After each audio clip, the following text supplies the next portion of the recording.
Langit kota menggantung abu-abu seperti enggan menjatuhkan hujan. Santi berdiri di balik jendela kecil kontrakannya, menatap lalu lintas yang tak pernah benar-benar tenang.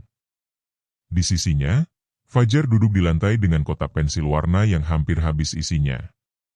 Anak itu menggambar matahari besar dengan wajah tersenyum, meski di luar sana tak ada cahaya. Santi, wanita 35 tahun yang tubuhnya masih ramping dan wajahnya belum kehilangan kecantikan meski usianya kian matang, adalah janda sejak 2 tahun lalu.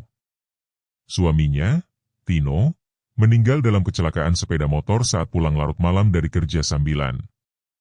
Sejak itu, hidup Santi tak lagi punya pilihan selain terus melangkah. Ia tak bisa pulang ke desa, meski ibunya, Minah, memintanya berkali-kali. Kota ini telah menjadi rumah bagi Fajar. Anak itu tak pernah betah di kampung yang sejuk namun sepi. Ia selalu menangis tiap kali diajak pulang. Saat Tino masih hidup, mereka pernah membawa Fajar ke desa saat libur sekolah. Tapi anak itu tak bertahan lebih dari sehari. Ia ketakutan melihat nyala obor, mengeluh gatal karena gigitan nyamuk, dan merengek ingin kembali ke kota. Dan akhirnya, Tino menuruti. Sejak hari itu, kota menjadi segalanya bagi Fajar. Setelah kepergian Tino, hidup menjadi rumit. Santi, yang dulu hanya ibu rumah tangga, harus menjadi tulang punggung. Ia sempat bekerja di laundry, lalu jadi penjaga warung, hingga akhirnya mendengar tentang sebuah pekerjaan yang memperbolehkan membawa anak. Menjadi pembantu rumah tangga di rumah Pak Tarno, duda parubaya yang tinggal bersama anak remajanya, Faisal. Santi menerima pekerjaan itu bukan karena gaji besar, tapi karena ada tempat untuk Fajar. Pak Tarno tinggal di rumah besar dengan kolam renang kecil di halaman belakang. Ia tampak sopan dan menyambut Santi dengan ramah. Rumah itu sunyi, hanya dihuni 2 pria yang katanya butuh kehadiran wanita agar terasa seperti rumah lagi. Fajar senang di sana. Ia bisa bermain di halaman luas dan berenang di kolam, meski hanya berani duduk di tepinya. Santi mengingatkan berkali-kali untuk tak main air tanpa pengawasan. Fajar anak yang penurut, tak pernah berani membantah. Hari-hari pertama berjalan biasa. Santi bekerja membersihkan rumah, memasak, mencuci, dan sesekali menemani Fajar belajar. Pak Tarno sering duduk di ruang tengah membaca koran, sementara Faisal jarang di rumah, lebih sering keluar malam. Santi tak merasa ada yang ganjil, meski sesekali ia memergoki tatapan Pak Tarno yang bertahan terlalu lama di punggungnya. Ia mengabaikannya. Dalam hati, ia hanya ingin bekerja dan menyekolahkan Fajar hingga besar. Ia terlalu lelah untuk curiga. Suatu malam, saat Fajar tidur lebih cepat dari biasanya, Santi keluar ke dapur untuk mencuci piring. Lampu dapur redup. Ia tak menyadari ada langkah berat mendekat dari belakang. Tapi langkah itu hanya lewat. Pak Tarno mengambil air minum dan kembali ke kamarnya. Santi tak menoleh, tapi perasaannya mulai tak nyaman. Di hari-hari berikutnya, perasaan itu tumbuh. Tatapan Pak Tarno makin sulit diabaikan. Suatu siang, saat Santi mengepel lantai ruang tengah, ia merasakan napas panas di lehernya. Pak Tarno berdiri terlalu dekat. Santi buru-buru berdiri, menarik kain pel dan menghindar. Pak Tarno hanya tersenyum, lalu pergi tanpa sepatah kata. Santi mulai tak tenang. Tapi ia tetap bertahan. Ia butuh pekerjaan itu, dan Fajar butuh tempat tinggal. Ia hanya berharap semua bisa berlalu, bahwa mungkin ia hanya terlalu curiga. Tapi malam-malamnya mulai dipenuhi mimpi buruk. Ia bermimpi Fajar tenggelam. Ia bermimpi kolam itu dipenuhi suara tangis yang tak terlihat wujudnya. Suatu pagi, Santi menerima telepon dari ibunya. "Pulanglah, nak," suara Minah serak namun tegas. "Kamu bisa kerja di ladang, atau bantu orang jualan di pasar. Di sini lebih tenang." Santi hanya diam. Ia menatap Fajar yang sedang bermain mobil-mobilan di dekat kolam. Anak itu tertawa tanpa beban. Santi tak sanggup membawanya ke tempat yang hanya akan membuatnya menderita. Di desa, tak ada teman, tak ada listrik stabil, tak ada taman atau tempat bermain. "Aku belum bisa, Bu," jawabnya lirih. Fajar sudah nyaman di sini. Minah menghela napas panjang. Ada keheningan yang menekan di antara mereka sebelum telepon ditutup. Malam itu hujan turun deras. Santi terbangun karena mendengar Fajar menangis. Ia menemukannya berdiri di dekat jendela, menunjuk ke arah kolam. Ada anak kecil duduk di air, bisik Fajar. Dia bilang mau main. Santi menenangkan anak itu dan membawanya kembali ke ranjang. Tapi matanya sendiri tak bisa terpejam lagi malam itu. Hari berganti minggu. Pak Tarno makin sering berada di rumah. Ia tak lagi menyembunyikan sikapnya. Terkadang ia meletakkan uang di meja dapur, atau menyentuh tangan Santi terlalu lama saat menyodorkan piring. Santi berusaha menjaga jarak. Ia mempercepat pekerjaan dan selalu mengunci kamar saat malam tiba. Namun langkah-langkah di malam hari tetap terdengar. Santi hanya bisa menggenggam tangan Fajar erat-erat di dalam kegelapan, berharap pagi segera datang. Dan pagi-pagi berikutnya, ia menyadari satu hal, tak ada tempat aman di kota ini, bahkan di rumah yang katanya sunyi. Karena di balik kesunyiannya, ada yang mengintai. Dan Santi sudah terlalu dalam untuk kembali. Hari itu langit tidak memihak. Pagi datang tanpa cahaya, hanya semburat mendung yang melapisi atap kota. Santi menyapu halaman belakang dengan tangan gemetar. Fajar duduk di dekat kolam, memandangi air tanpa berkedip. Sesekali anak itu menggumam seperti berbicara pada seseorang yang tak terlihat. Santi memanggilnya, tapi Fajar hanya menoleh sebentar, lalu kembali menatap air. Ada yang berubah pada anak itu sejak malam ketika ia melihat sosok kecil duduk di tengah kolam. Santi tidak berani menanyakan lebih lanjut. Ia takut jawaban yang keluar dari mulut anaknya adalah sesuatu yang tak sanggup ia terima. Pak Tarno duduk di ruang tengah, membaca koran sambil sesekali mencuri pandang ke arah Santi yang sedang mengepel lantai. Tubuh Santi dibungkus kaos tipis dan celana pendek karena udara panas kota makin tak bersahabat. Ia mencoba bergerak cepat, menyelesaikan pekerjaan dan kembali ke kamar. Tapi Pak Tarno tetap memperhatikan. Ketika kain pel mulai mengering, Santi berbalik hendak ke dapur, namun langkahnya terhenti. Pak Tarno berdiri di sana, di ambang pintu, menatapnya tanpa ekspresi. Ia tidak berkata apa-apa, hanya mendekat perlahan. Santi mundur selangkah, lalu 2 langkah. Dinding di belakangnya membatasi. Tangannya mencoba mengangkat kain pel, tapi Pak Tarno lebih dulu mencengkeram lengannya. Saya butuh teman, katanya pelan, seperti orang yang bicara pada diri sendiri. Cuma itu. Saya bisa kasih kamu uang baju baru rumah. Santi menggeleng. Tubuhnya menegang. Tapi Pak Tarno tidak peduli. Cengkeramannya berubah menjadi tarikan. Santi melawan, menendang dan meronta, tapi tenaga pria itu terlalu besar. Ia dibanting ke sofa, dan sebelum sempat menjerit, tangan Pak Tarno membungkam mulutnya. Air mata tumpah bersama keringat. Rasa malu, marah, takut, semua membuncah dalam tubuh yang dipaksa diam. Setelah puas, Pak Tarno berdiri, membereskan pakaiannya, lalu pergi ke kamar seperti tak terjadi apa-apa. Santi tergeletak. Napasnya terengah, matanya kosong. Dunia tiba-tiba terasa jauh. Ia hanya ingin mati saat itu juga. Tapi tubuhnya menolak. Ia bangkit perlahan dan menyeret dirinya ke kamar mandi, memandikan tubuh yang kini terasa kotor dan dingin. Tak sampai 2 jam, suara pintu depan terbuka. Faisal pulang. Langkahnya terhuyung, napasnya bau alkohol, matanya merah seperti binatang lapar. Ia tertawa sendiri, mengayun jaket ke udara, lalu menuju kulkas.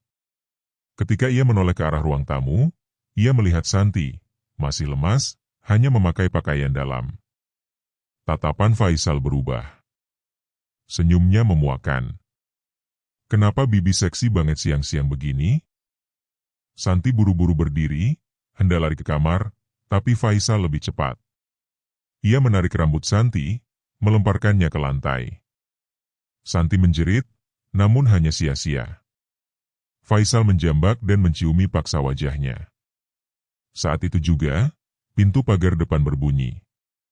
Fajar pulang sekolah, berlari masuk sambil membawa gambar yang baru ia warnai di kelas. Ia melihat ibunya didorong ke lantai oleh Faisal, tubuhnya setengah telanjang. Fajar menjerit, memanggil ibunya. Gambar di tangannya jatuh ke lantai. Faisal kaget. Ia menoleh dan mengumpat, lalu menghampiri Fajar dengan wajah merah padam. Fajar mundur ketakutan.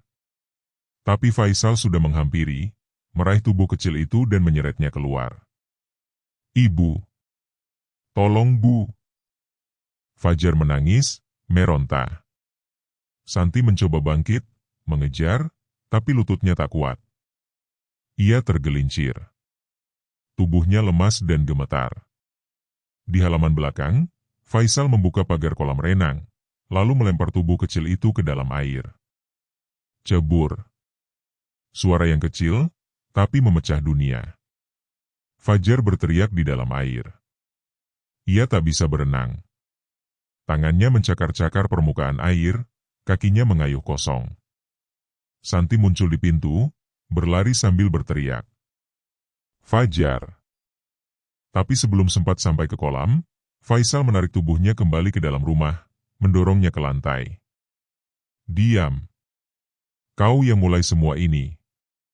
Faisal kembali melakukannya lagi, di dekat pintu yang terbuka menghadap kolam, tempat anak itu kini tenggelam perlahan. Santi meronta, tapi tak mampu. Suara Fajar terdengar semakin lemah. Dan lalu, hening. Air di kolam tenang kembali, seperti tak pernah ada tubuh kecil yang meronta minta tolong. Santi menjerit. Dunia di matanya runtuh. Segala yang ada pecah dalam satu waktu. Ia menjerit hingga tenggorokannya kering. Ia menangis hingga darah keluar dari hidungnya. Ia menggigit tangan sendiri, mencakar wajahnya, mencengkeram rambutnya. Tapi rasa sakit itu tidak cukup menandingi luka dalam dadanya. Fajar telah mati. Ia gagal menyelamatkan anak satu-satunya. Ia gagal menjadi ibu. Ia gagal menjadi manusia. Setelah itu, segalanya kabur. Ia tak tahu siapa yang menelpon polisi. Ia tak tahu siapa yang menarik tubuhnya dari lantai. Ia tak tahu kapan wajah Pak Tarno muncul di dekat polisi, menawarkan rokok dan amplop coklat tebal. Laporan ditulis dengan tenang, Fajar tewas tercebur kolam akibat kelalaian sendiri. Santi mengalami syok berat dan kehilangan kewarasan. Tidak ada penyelidikan lanjutan. Tidak ada pertanyaan yang digali lebih dalam. Semua beres, semua sunyi. Santi dibawa pulang ke kampung dalam kondisi seperti bangkai hidup. Rambutnya acak-acakan, bajunya lusuh, tubuhnya kurus. Ia hanya duduk dan menatap langit. Bibirnya kadang tersenyum, kadang menyebut nama Fajar sambil menepuk-nepuk guling kecil yang dibawanya kemana-mana.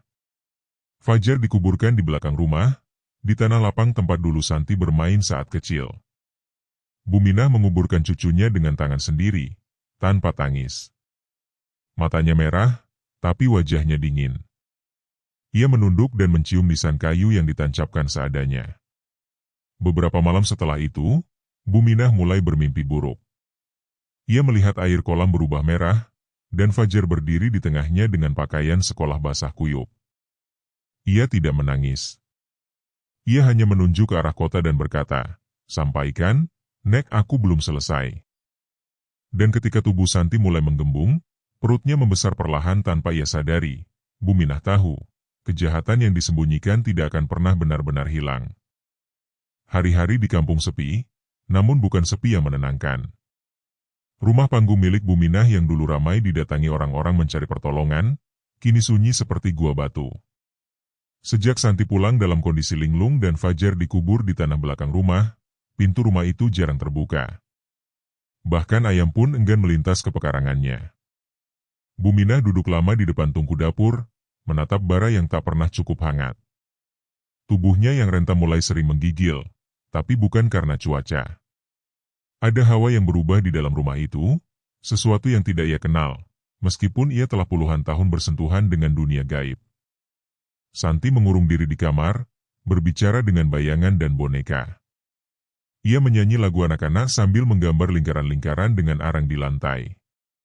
Kadang ia tertawa tiba-tiba, kadang menangis sesenggukan. Tapi yang membuat Buminah paling resah adalah saat Santi mengelus perutnya dengan lembut, seolah di sana tumbuh sesuatu yang ia cintai. Pada awalnya Buminah mengira itu hanya ilusi. Mungkin bekas trauma membuat tubuh anaknya berubah tanpa sebab. Tapi setelah beberapa minggu, ia tak bisa membohongi diri. Perut Santi membesar, tidak wajar, bukan karena makanan atau lemak. Itu adalah bentuk kehidupan. Namun bagaimana bisa? Tak ada siapapun di rumah.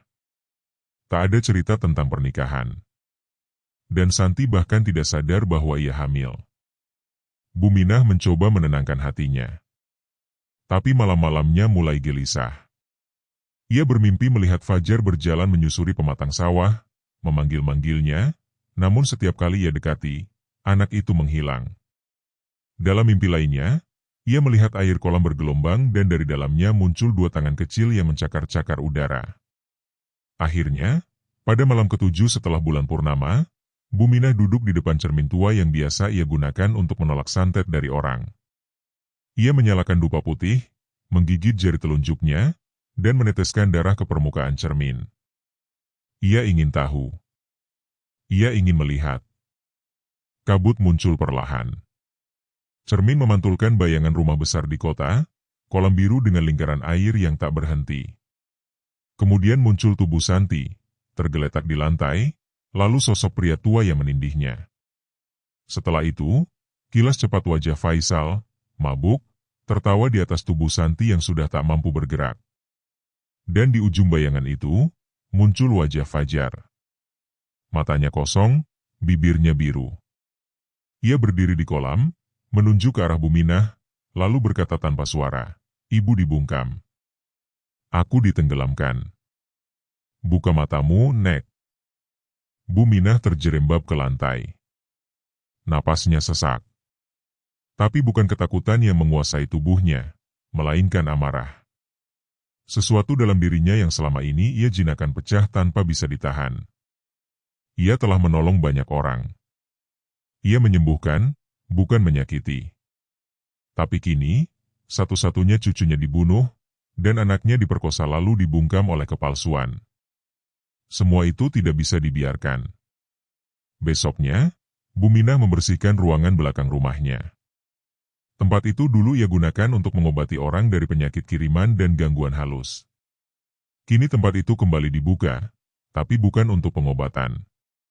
Ia mempersiapkan segala yang dibutuhkan, boneka jerami, kain kafan sisa orang meninggal, rambut dari sisir Santi, potongan kuku, segenggam tanah kuburan Fajar, dan darah ayam hitam yang disembelih tanpa suara. Di tengah ruangan, ia lukis lingkaran merah dari cairan minyak tanah dan air hujan yang ditadah malam hari. Malam itu, udara di sekeliling rumah berubah dingin. Angin berhenti. Suara kodok mendadak hilang. Dan api di pelita menari seperti disentuh oleh tangan tak terlihat. Buminah berdiri di tengah lingkaran itu, menggumam mantra yang sudah puluhan tahun tak ia ucapkan. Mantra yang hanya digunakan untuk membalas luka. Mantra yang diwariskan dari nenek buyutnya, dukun tua dari dataran tinggi yang katanya bisa membuat orang lumpuh hanya dengan meludah ke tanah. Di matanya kini tak ada lagi cahaya penyembuh. Hanya bayang dendam yang membara. Ia memanggil nama dua pria, Tarno dan Faisal. Dua nama yang ditulis di kertas daun lontar, lalu dibakar perlahan. Asapnya disedot dengan mulut, lalu ditiupkan ke boneka jerami yang kini menggeliat sendiri di lantai. Tiba-tiba suara aneh terdengar dari luar rumah. Angin berdesing. Jeritan samar terdengar, seperti suara anak kecil memanggil dari kejauhan. Santi di kamarnya tertawa tanpa alasan. Ia mengetuk-ngetuk dinding sambil menyanyikan lagu ulang tahun. Dan di luar rumah, bunga kenanga yang ditanam Buminah sejak muda tiba-tiba layu dalam semalam. Pagi harinya, seekor ular hitam mati tergulung di teras. 3 hari setelah ritual itu, kabar dari kota datang. Lewat seorang saudara jauh yang bekerja sebagai tukang cuci, Bu Minah mendengar desas-desus aneh. Pak Tarno tak bisa bangun dari tempat tidur. Alat vitalnya mengeluarkan darah tanpa sebab. Dokter tak bisa menjelaskan. Bahkan ketika ia dirawat di rumah sakit, tubuhnya makin lemah seperti dikuras perlahan. Minggu berikutnya, Faisal mulai bercerita melihat anak kecil berdiri di depan cermin kamarnya. Wajahnya membusuk, perutnya buncit seperti ditanam sesuatu dari dalam. Kulit wajahnya mulai dipenuhi koreng yang tak bisa disembuhkan. Masyarakat sekitar rumah itu mulai mencium bau busuk, meski rumah Pak Tarno dibersihkan setiap hari. Bu Minah hanya duduk di serambi rumah, menatap ke arah pohon beringin yang diam tak bergerak. Ia tidak senang. Tidak puas. Ia hanya diam. Seolah menunggu. Karena ini baru permulaan. Balas dendam bukan hanya tentang menyakiti, tapi tentang menunjukkan bahwa kebenaran bisa muncul dari tempat yang paling sepi. Rumah Pak Tarno yang dulunya rapi kini berbau seperti kain lap basah yang dibiarkan membusuk di pojok ruangan. Lantai licin seperti dilap dengan lendir. Lampu sering berkedip meski baru diganti. Suara berdecit dari atap tak pernah hilang, bahkan di siang hari. Dan Pak Tarno tidak pernah lagi keluar dari kamarnya. Tubuhnya seperti dipanggang dari dalam. Suhu tubuhnya naik turun tanpa kendali, tetapi yang paling aneh adalah bagian bawah tubuhnya. Setiap pagi, sprei tempat tidurnya basah oleh darah dari alat vital yang menghitam seperti kulit terbakar. Ia menjerit, merintih, dan memanggil nama-nama yang tak dikenal. Dokter datang dan pergi, tapi tidak satu pun bisa memberi penjelasan. Uji lab menunjukkan hasil normal. Röntgen bersih. Tidak ada infeksi. Tapi daging itu tetap membusuk, sedikit demi sedikit, seperti dikunyah oleh sesuatu yang tak kasat mata. Di kamar lain, Faisal tak jauh berbeda. Wajahnya yang dulu bersih berubah mengerikan. Jerawat besar tumbuh, pecah menjadi luka terbuka yang mengering lalu tumbuh lagi. Koreng menjalar dari pipi ke leher, lalu ke punggung. Bau busuk mengikuti kemanapun ia pergi. Orang-orang menjauh saat ia lewat. Teman-temannya menghindar, bahkan pelayan warung enggan menyentuh uang yang ia berikan. Perutnya makin membesar. Tidak seperti kegemukan, tapi seperti ada sesuatu yang tumbuh di dalamnya. Setiap malam, ia merasakan gerakan di dalam rongga perut. Seperti sesuatu yang menendang, menggeliat, lalu berhenti. Kadang ia menjerit di malam hari, membuka bajunya dan mencakar perutnya sendiri sambil menangis. Keluar! Keluar! Apapun kamu, keluar dari tubuhku. Tetapi tak ada yang keluar. Hanya luka dan nanah yang mengering. Orang-orang mulai berbicara. Desas-desus tentang rumah itu menyebar. Tentang suara anak kecil menangis dari kolam. Tentang suara perempuan menyanyi dari arah dapur tengah malam. Tentang bayangan panjang yang menempel di dinding walau tidak ada cahaya. Pak Tarno kini hanya bisa berbaring. Tubuhnya mengecil, seperti kehilangan cairan. Wajahnya mengerut seperti kulit tua yang dijemur terlalu lama. Ia mulai mengigau, memanggil nama Santi. Kadang ia meminta maaf. Kadang ia minta dibunuh. Tapi tidak ada jawaban. Faisal, dalam kegilaan yang makin dalam, pernah membenturkan kepalanya ke cermin kamar mandi hingga pecah. Darah mengucur dari pelipisnya, tapi ia hanya tertawa. Di balik pantulan cermin yang retak, ia melihat anak kecil berdiri dengan wajah biru pucat dan mata putih. Anak itu hanya diam. Tapi Faisal bisa merasakan matanya menembus. Ia ingin lari, tapi lututnya lemas. Ia hanya bisa merangkak sambil menjerit. Semua kejadian itu tak pernah sampai ke telinga polisi. Tidak ada yang mau terlibat. Mereka tahu rumah itu pernah menjadi lokasi peristiwa aneh. Mereka tahu keluarga itu pernah lolos dari jeratan hukum. Dan mereka juga tahu, uang yang dulu mengalir dari tangan Pak Tarno kini tak lagi ada. Tak ada gunanya ikut campur dalam rumah yang telah diambil alih oleh sesuatu yang lebih tua dari keadilan. Sementara itu, di desa kecil di kaki gunung, Bumina hanya duduk diam di serambi rumahnya, menenun benang-benang dari daun pisang kering. Di pangkuannya, Santi terbaring dengan mata kosong. Perutnya kini besar, tapi tidak seperti wanita hamil yang sehat. Ia tak pernah mengeluh lapar. Ia tak pernah meminta apapun. Ia hanya duduk, tertawa, dan kadang menyanyikan lagu, naik-naik ke puncak gunung. Lagu itu diulang setiap malam. Kadang Santi berhenti mendadak, lalu berkata pelan, "Fajar sudah dekat, Bu." Dia sudah pakai sepatu baru. Bumina hanya menunduk. Ia tidak menangis. Ia sudah selesai dengan air mata. Yang kini tinggal hanya menunggu waktu. Waktu untuk menyempurnakan luka. 40 hari setelah ritual pertama, Faisal tak keluar kamar selama 3 hari. Ketika tetangga mencoba memanggil, tak ada jawaban. Pintu didobrak. Di dalam kamar yang gelap, mereka menemukan tubuh Faisal tergeletak miring. Perutnya pecah, seperti diledakkan dari dalam. Darah menggenang di bawah tempat tidur. Di lantai, tertulis dengan darah, dia minta maaf. Tidak ada tanda-tanda pelaku. Tidak ada alat. Tidak ada siapapun di rumah selain Pak Tarno yang sudah separuh mati. Polisi hanya datang sebentar. Mereka mencatat dan pergi. Tidak ada yang benar-benar peduli. Seminggu kemudian, Pak Tarno ditemukan mati di kamarnya. Tubuhnya kaku, kedua tangannya menutupi wajah. Di dinding kamar, kata-kata tercoret kasar dengan arang. Aku mendengar tangisnya dari kolam. Dia menjemput kami. Setelah kematian itu, rumah tersebut dibiarkan kosong. Tidak ada yang mau membeli. Tidak ada yang berani tinggal. Anak-anak dilarang bermain di depan pagarnya. Kolam di belakang rumah ditutup dengan seng, tapi tetap ada suara cipratan air di malam hari. Di desa, Bumina membakar rambut dan pakaian Fajar yang ia simpan sejak pemakaman. Asap mengepul ke langit, pekat dan hitam. Ia menaburkan garam di setiap sudut rumah dan memagari pekarangan dengan daun kelor dan bunga kenanga putih. Malamnya, ia memandikan Santi dengan air dari mata air di belakang rumah. Santi menangis saat diguyur, lalu tiba-tiba tertawa.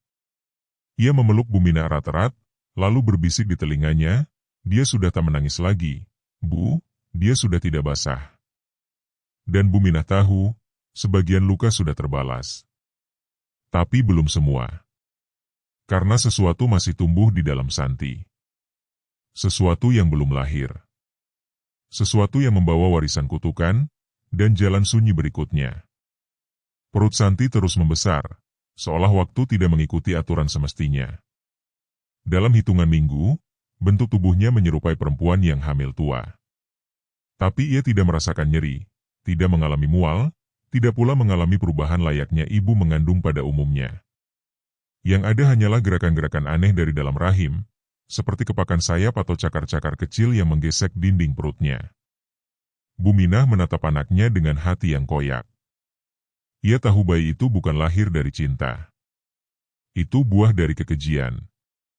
Tapi ia juga tahu, bukan sembarang darah yang mengalir di tubuh janin itu. Fajar telah mati, tubuhnya tenggelam dalam dendam. Tapi sebagian dari jiwanya belum pergi. Ia masih melingkar di sekitar tanah ini, berbisik dari balik nisan kecilnya. Malam-malam di rumah mereka makin aneh. Api kompor menyala sendiri, genteng bergetar meski tak ada angin. Sesekali terdengar suara kaki-kaki kecil berlari di atas langit-langit. Kucing-kucing enggan mendekat. Anjing tetangga menggonggong tanpa arah lalu lari ketakutan. Bumina menyiapkan air kelapa hijau dan daun sirih untuk memandikan tubuh Santi. Tapi begitu air itu menyentuh kulit perutnya, Santi berteriak histeris. Bukan seperti ibu hamil yang kesakitan, tapi seperti tubuhnya terbakar dari dalam.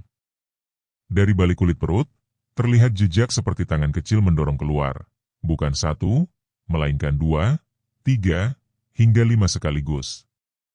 Tak ada yang bisa menahan kutukan ini. Apa yang dikandung Santi bukan hanya bayi. Ia adalah pusaka dari kejahatan. Daging dan darah hasil pemaksaan, jiwa yang terjebak di antara kematian dan kelahiran. Anak itu tidak membawa harapan. Ia membawa kelanjutan dari dendam yang belum lunas. Waktu kelahiran tiba bukan diiringi suara tangisan, melainkan suara hujan deras dan kilat yang menyambar tanpa henti. Petir memecah langit desa seperti lonceng perang dibunyikan. Santi menggeliat di atas tikar pandan, tubuhnya bergetar, wajahnya membiru, matanya menatap langit-langit seperti sedang melihat sesuatu yang tak bisa dijelaskan. Buminah menyiapkan semua sendiri. Ia tidak memanggil dukun beranak. Tidak ada yang diundang. Proses ini bukan kelahiran biasa. Ini semacam ritual pemenuhan takdir. Ia menyalakan kemenyan, membacakan doa-doa lama yang bahkan tak ia ucapkan sejak muda, lalu menggenggam tangan Santi. Tubuh Santi kejang. Tiba-tiba dari mulutnya keluar busa putih bercampur darah. Ia menjerit bukan karena sakit, tapi seperti ada yang ditarik dari dalam jiwanya. Dan saat kepala bayi itu mulai keluar, angin berhembus kencang dari jendela yang tak dibuka, membuat lampu minyak padam seketika. Dalam gelap, Buminah meraba, menarik perlahan. Bayi itu lahir tanpa suara. Tidak menangis. Tapi tubuhnya hangat, kulitnya halus, dan rambutnya hitam pekat. Ia membuka matanya dalam kegelapan. Menatap Buminah. Dan di matanya, terpantul wajah Fajar. Buminah terdiam. Tangannya gemetar. "Raka," bisiknya tanpa sadar, memberi nama yang belum pernah ia pikirkan sebelumnya. Nama yang tiba-tiba hadir seperti dibisikkan dari tempat yang jauh. Namun saat ia mengangkat tubuh bayi itu untuk membersihkan darah dan ari-ari, ia menoleh ke arah Santi. Santi sudah tidak bernapas. Mulutnya terbuka, wajahnya pucat seperti kehilangan darah seluruhnya. Matanya terbuka lebar, namun kosong. Tak ada tangisan terakhir. Tak ada permintaan. Hanya diam.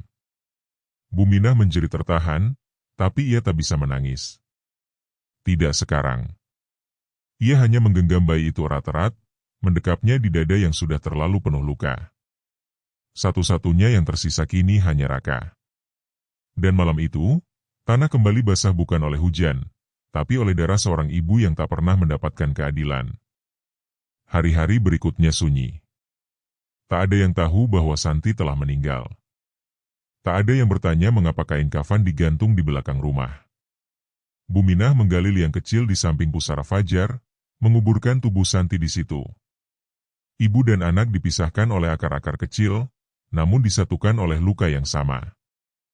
Raka tumbuh dalam keheningan. Bayi itu tidak pernah menangis. Ia tidur nyenyak, makan cukup, dan memandangi langit dengan mata yang tidak seperti bayi pada umumnya.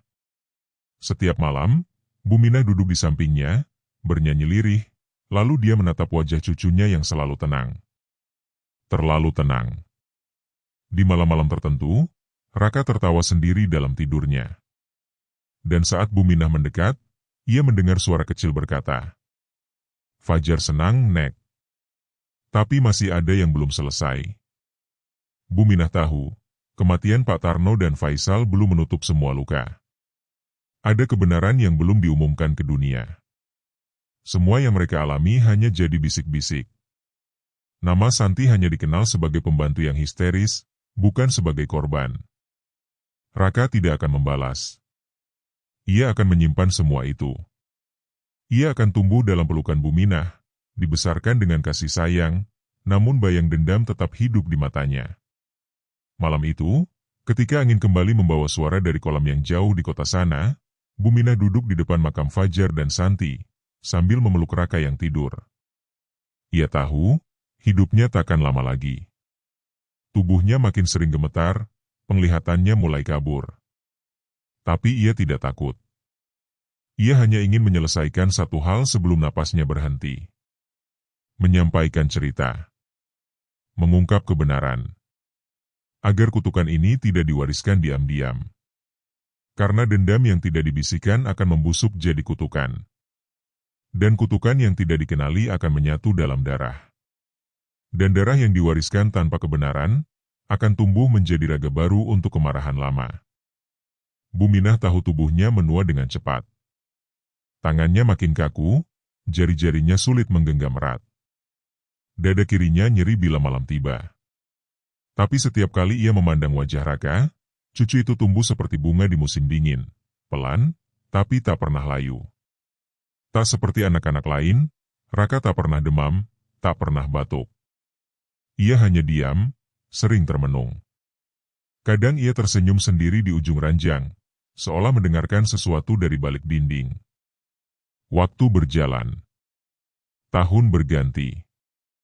Buminah tidak lagi membuka pengobatan. Rumahnya ditutupi tanaman liar. Tak ada tamu. Tak ada tanya. Hanya ada dirinya dan Raka. Dunia luar seperti dilupakan. Tapi luka itu tak pernah sembuh. Ia tetap terjaga dalam sunyi. Kadang di malam yang dingin, Buminah mendengar langkah kaki kecil berlari di pekarangan. Saat ia intip, tak ada siapa-siapa.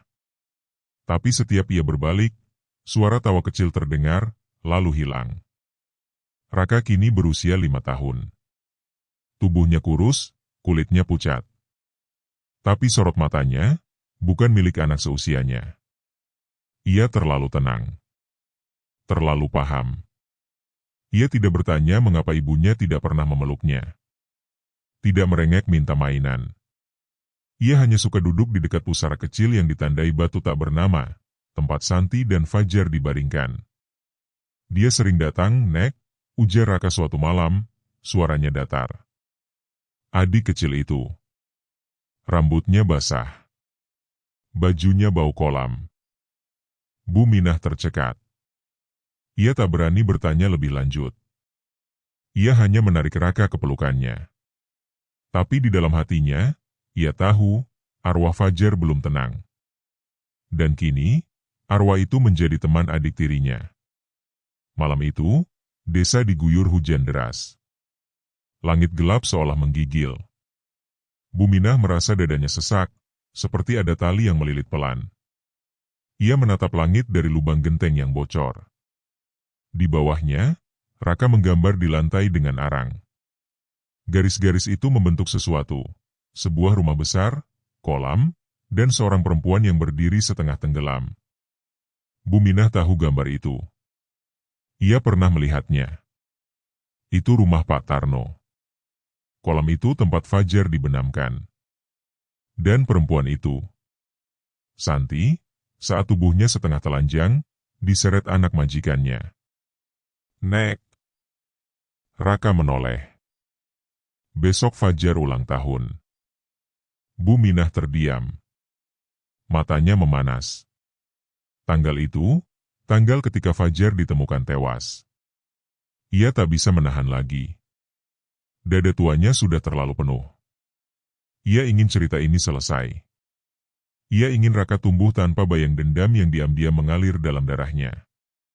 Malam itu juga, Buminah menulis semuanya. Ia ambil kertas lusuh, pena yang masih bisa menulis, dan mulai menuangkan semuanya.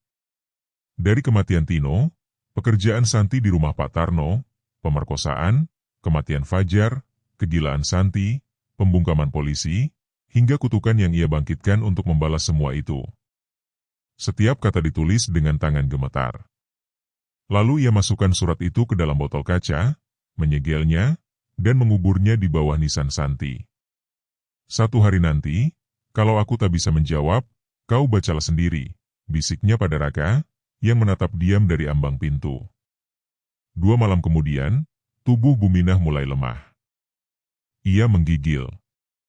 Keringat dingin membasahi tubuhnya. Tapi ia tidak mau berbaring. Ia duduk di tikar, memandangi api kecil di tungku yang hampir padam. Raka mendekat, duduk di sampingnya. "Nek akan pergi ya?" Buminah tidak menjawab. Ia hanya menatap mata cucunya. Dan untuk pertama kalinya, ia melihat air mata di mata anak itu. "Kalau Nek pergi, siapa yang jagain Fajar?" Pertanyaan itu menyayat. Buminah menarik tubuh Raka ke pelukannya. Ia menangis pelan, tanpa suara. Tapi air matanya mengalir deras. Ia mengelus kepala cucunya, menciumnya dalam-dalam. Jaga dirimu, Raka. Jangan jadi api yang memakan semua. Jadilah cahaya. Jadilah penerang. Raka mengangguk kecil. Tapi jauh di matanya, ada sesuatu yang tak bisa Buminah bendung. Subuh harinya, Buminah meninggal. Tubuhnya ditemukan duduk bersila di depan pusara fajar, dengan senyum kecil di wajahnya. Tangannya menggenggam kalung manik kayu yang dulu dipakai saat ia masih muda. Angin lembut menyapu wajahnya. Dan di langit timur, matahari enggan muncul. Hari itu kelabu, seolah bumi ikut kehilangan seseorang yang pernah jadi penjaga keseimbangan antara terang dan gelap.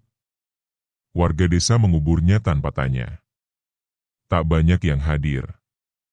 Hanya beberapa orang yang masih mengingat bahwa dulunya Buminah pernah menyembuhkan anak-anak mereka dari demam tinggi, atau menyelamatkan istri mereka dari kerasukan.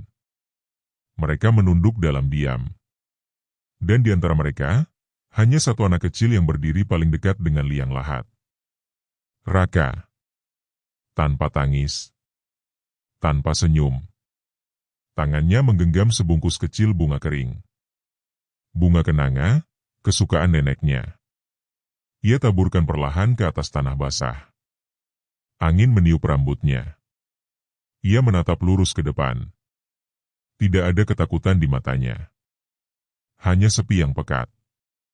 Sejak kepergian Buminah, Raka tinggal sendirian di rumah kecil itu. Tetangga kadang datang memberi makan. Tapi anak itu tidak pernah menyusahkan. Ia tidak pernah mengeluh lapar. Tidak pernah menangis. Ia hanya berjalan sendiri dari pagi sampai malam, duduk di dekat makam, atau berbicara sendiri di dalam kamar. Suatu malam, salah satu tetangga mengintip dari jendela. Ia melihat Raka duduk bersila di tengah ruangan gelap, dikelilingi gambar-gambar aneh di lantai, dan suara anak kecil tertawa samar dari balik tembok. Mereka tak berani masuk. Sejak saat itu, rumah itu ditinggalkan. Tak ada yang berani mendekat. Namun, kabar itu menyebar.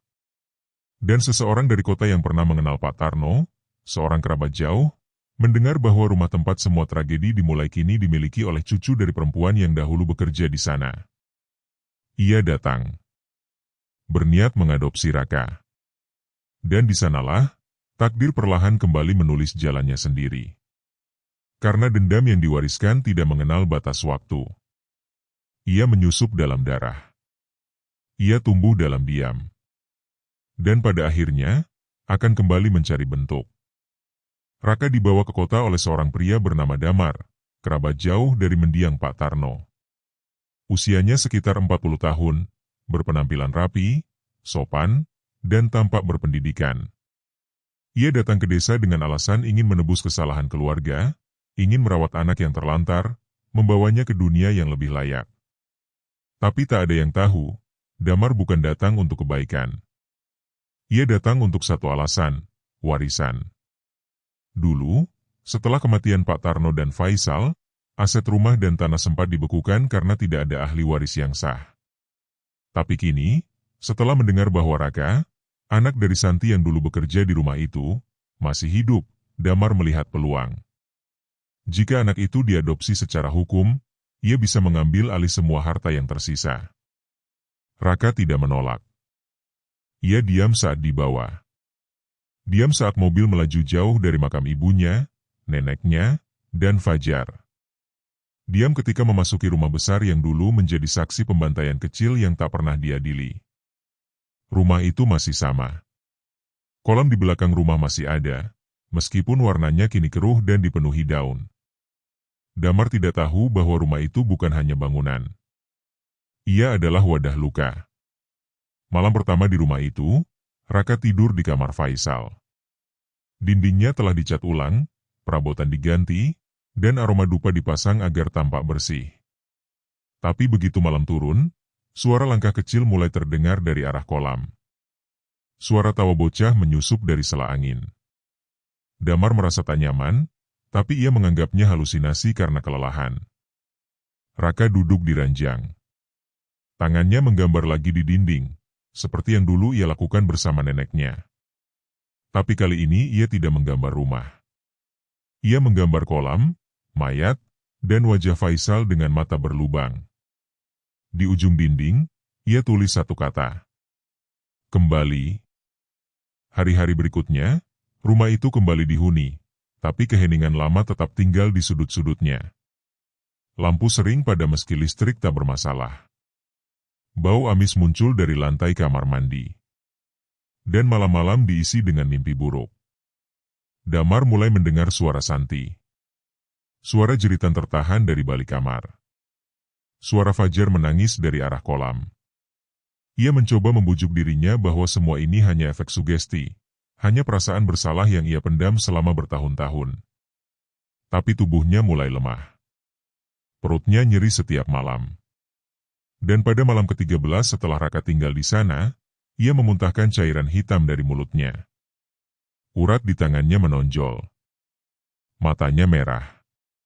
Dan saat ia bercermin, bayangan di belakangnya bukan miliknya, melainkan bayangan Buminah yang berdiri membelakanginya sambil membawa bungkusan kain putih.